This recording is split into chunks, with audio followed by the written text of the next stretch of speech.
Saudara-saudari dan anak-anak yang terkasih dalam Kristus, dari Novisiat SVD Kuberuteng Manggarai Flores NTT, saya Pastor Freddy Jahadin SVD menyampaikan ucapan selamat jumpa lagi lewat siraman rohani. Hari ini Sabtu 23 Januari 2020. Injil hari ini diambil dari Markus bab 3 ayat 20 sampai 21. Sebagai pengikut Kristus, kita diingatkan supaya selalu tumbuh kembangkan cinta agape dalam hidup kita. Marilah kita berdoa memohon penerangan Roh Kudus. Dalam nama Bapa dan Putra dan Roh Kudus. Amin. Tuhan dan Allah kami, puji dan syukur kami haturkan kepadamu, karena Engkau sudah menjadi kepala tubuh kami, dan kami adalah anggota tubuh-Mu. Sebagai anggota tubuh-Mu, kami mohon, tumbuh kembangkanlah cinta agape dalam hidup kami, agar banyak orang tahu bahwa kami adalah betul-betul para pengikut-Mu yang selalu promosikan cinta agape dalam hidup. Tuhan, utuslah Roh Kudus-Mu, terangilah pikiran dan hati kami, agar sabda-Mu yang akan kami dengar dapat kami pahami dengan baik, dan isi pesan-Mu dapat kami hayati dan amalkan dalam hidup harian kami. Doa ini kami sampaikan dengan perantaran Kristus Tuhan kami. Amin. Tuhan sertamu dan sertamu juga. Inilah Injil Yesus Kristus menurut Markus bab 3 ayat 20 sampai 21. Dimuliakanlah Tuhan. Sekali peristiwa Yesus bersama murid-muridnya masuk ke sebuah rumah. Maka datanglah orang banyak berkerumun pula, sehingga makan pun mereka tidak dapat. Waktu kaum keluarganya mendengar hal itu, mereka datang hendak mengambil dia, sebab kata mereka, ia tidak waras lagi. Demikianlah Injil Tuhan. Terpujilah Kristus. Saudara-saudari dan anak-anak yang terkasih dalam Kristus, tema renungan kita hari ini ialah, marilah kita tumbuh kembangkan cinta agape dalam hidup kita. Kalau kita ngomong tentang cinta, kita mengenal ada 3 macam cinta. Yang pertama, cinta filia. Cinta antara anak dan orang tua. Cinta antara saudara-saudari. Cinta antara ponakan, om, dan tante. Dasar cintanya adalah pada hubungan darah atau keturunan. Kapan dan di mana saja kita berada, cinta itu tetap melekat erat pada diri setiap anggota keluarga. Darah yang mengalir dalam diri kita, itulah yang mengikat tali persaudaraan kita.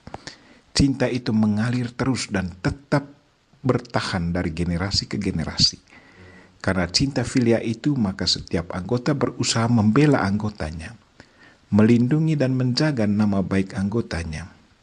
Kalau salah satu anggotanya sukses, maka yang lain turut merasa berbangga. Sebaliknya, kalau salah satu anggota yang berbuat salah, anggota yang lain pun akan turut merasa malu. Yang kedua, cinta eros. Cinta muncul karena ada perasaan ketertarikan pada seseorang. Mungkin karena kehebatannya, sifat dan sikapnya yang baik, kegantengan atau kecantikannya. Cinta itu bisa bertumbuh kembang menjadi kuat kalau dipupuki dengan baik lewat komunikasi yang baik, saling terbuka, menerima kelebihan dan kekurangan, menghargai, mengampuni, dan bekerja sama. Sebaliknya, rasa cinta akan cepat hilang kalau komunikasi antara sesama putus, tidak ada keterbukaan, tidak menerima kekurangan sesama, dan tidak saling mengampuni. Cinta eros sifatnya sangat terbatas. Yang ketiga, cinta agape. Cinta karena didorong oleh perasaan untuk menyelamatkan. Contohnya, kalau seseorang melihat orang miskin, bagi orang yang memiliki cinta agape, ia pasti akan cepat merasa kasihan dengan keadaan orang miskin itu. Ia tidak akan tenang dan diam pada perasaan kasihan saja, tetapi bergerak membantu dan membuat orang miskin itu bahagia. Kita ingat para kudus, cinta agape inilah yang mereka promosikan dalam hidup mereka. Mereka memberi dirinya untuk melayani orang lain agar mereka boleh alami kebahagiaan. Cinta agape inilah yang dimiliki oleh Yesus Kristus yang mati di kayu salib agar manusia yang dicintainya alami keselamatan. Yesus mengharapkan agar semua pengikutnya menumbuh kembangkan cinta agape ini dalam hidupnya agar banyak orang diselamatkan. Kalau cinta kita hanya terbatas pada keluarga atau suku kita sendiri, itu berarti kita masih melekat erat pada keluarga kita saja. Kalau kita melayani sesama karena punya motivasi agar yang dilayani dekat dengan kita, itu berarti cinta kita masih terbatas pada cinta eros, cinta karena perasaan suka. Tetapi kalau kita didorong untuk menyelamatkan orang lain, itu berarti kita sudah mengikuti cinta Yesus Kristus, cinta agape, berkorban demi orang lain agar mereka selamat dan bahagia.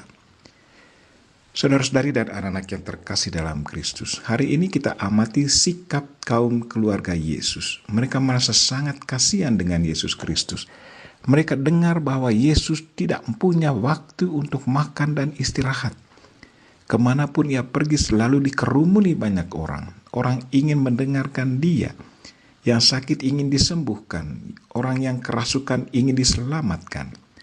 Sebagai anggota keluarga, karena pengaruh hubungan darah, kaum keluarganya datang mau mengambilnya. Mereka mau membatasi pelayanannya. Mereka merasa kasihan dengan Yesus.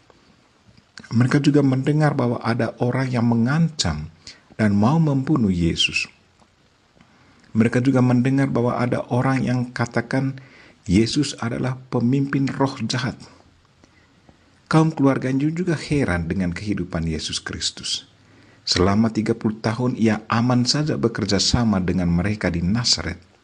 Tetapi kini ia mengalami banyak perubahan. Dalam diri Yesus ini, yang membuat keluarga dekat menjadi bingung. Yang menghidupkan orang mati membuat banyak mujizat. Mereka mau mengambilnya dan amankan dia. Mereka sama sekali tidak tahu apa maksud kedatangan Yesus ke dunia ini. Sementara dari pihak Yesus, sekarang waktunya ia mau menjalankan misi perutusan dari Bapanya, yaitu menyelamatkan manusia yang sudah jatuh dalam tangan setan. Dasar cinta Yesus adalah agape, sementara dasar cinta kaum keluarganya adalah cinta filia. Pertanyaan untuk kita, sebagai pengikut Yesus Kristus, cinta apa yang harus kita utamakan dalam pelayanan kita? Cinta agape atau cinta filia atau cinta eros? Karena kita sudah memberi diri kepada Yesus Kristus sejak kita dipermandikan, maka konsekuensinya kita harus tumbuh kembangkan cinta agape. Cinta yang dipromosikan oleh Yesus Kristus sendiri. Kalau kita hanya promosikan cinta filia dan eros dalam hidup kita, itu berarti kita tidak bedanya dengan para penjahat yang orientasi cintanya hanya terbatas pada sesama penjahatnya. Mereka tidak berbelas kasihan kepada orang lain yang bukan sesama penjahatnya. Kita berdoa semoga dengan kuasa-Nya Tuhan membuka hati kita dan membiarkan kita untuk selalu merasa sensitif, membantu sesama tanpa pandang siapa-siapa dan siap melayani mereka dengan penuh cinta dan tanggung jawab sebagai anggota tubuh Kristus. Kita memohon Bunda Maria untuk mendoakan kita. Amin. Marilah kita mohon berkat Tuhan. Tuhan sertamu.